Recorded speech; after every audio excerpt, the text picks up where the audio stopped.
بسم اللہ الرحمن الرحیم۔ السلام علیکم ورحمۃ اللہ وبرکاتہ۔ معزز سامعین کرام، آج جو ہم آپ کے سامنے حاضر ہوئے ہیں یہ درود شریف کا وظیفہ لے کر حاضر ہوئے ہیں۔ رب ذوالجلال نے اللہ اپنے پیارے پیغمبر جناب محمد مصطفیٰ صلی اللہ علیہ وسلم پر درود پڑھنے کے وہ فضائل رکھے ہیں، وہ برکات رکھی ہیں، وہ انوارات اور کرشمات رکھے ہیں کہ انسان جان کر حیران رہ جاتا ہے۔ اور جب یہ راز انسان جان لیتا ہے اور ہر انسان کے لیے یہ راز جاننا بہت ضروری ہوتا ہے تو معزز سامعین کرام پھر اس کی زندگی بدل جاتی ہے اور اس کے حالات بدل جاتے ہیں، اس کے مقدر کا ستارہ چمک اٹھتا ہے۔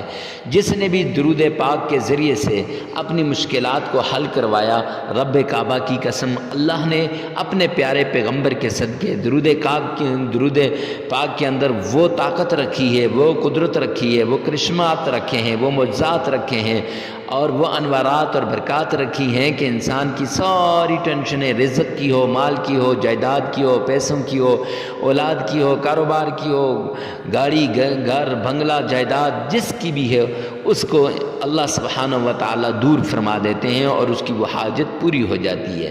میں یوں کہوں تو غلط نہ ہوگا کہ یہ ہر حاجت کو پوری کرنے کا عمل ہے۔ تو معزز سامعین کرام، درود پاک والا عمل کیا ہے؟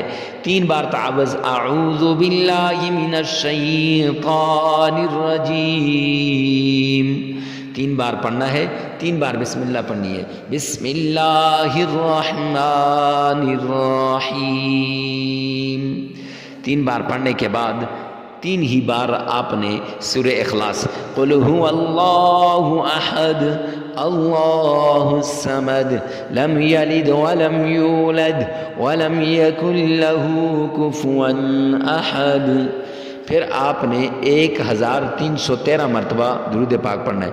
اللہم صلی علی محمد وعلی آل محمد، یہ پڑھیں یا نماز والا پورا درود پاک آپ پڑھ لیں۔ پھر اس کے بعد 33 مرتبہ استغفار کریں، عمل مکمل ہو جائے گا۔ لگاتار 7 دن یہ عمل کریں۔ معزز سامعین کرام، عمل کے دوران ناغہ نہیں کرنا، جگہ کی قید نہیں، وقت کی قید نہیں ہے۔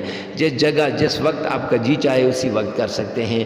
ویڈیو کو ثواب کی نیت سے صدقہ جاریہ سمجھ کر شیئر کرنا مت بھولیے گا۔